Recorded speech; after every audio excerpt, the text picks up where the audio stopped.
How to hide your friends list on your Facebook. Hello guys, this is Atticus and welcome back to another tutorial video. In today's video, I'll teach you guys how you can hide your friends list on Facebook. So without any further ado, let's dive right into it. The first step here is of course open up your Facebook.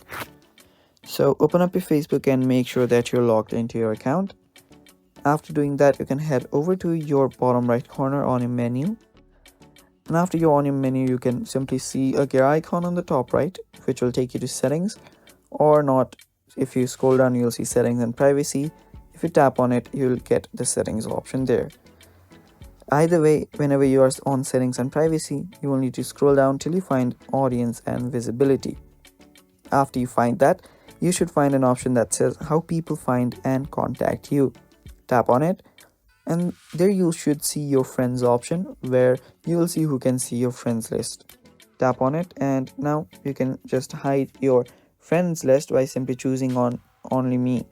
Now tapping on this will just make your friends list visible to you and you only and no one else. And after tapping on only me, simply tap on save and you're basically good to go. That is how you hide your friends list on Facebook. And that is all for today's video. Thanks for watching. Stay tuned for more and bye bye. Take care.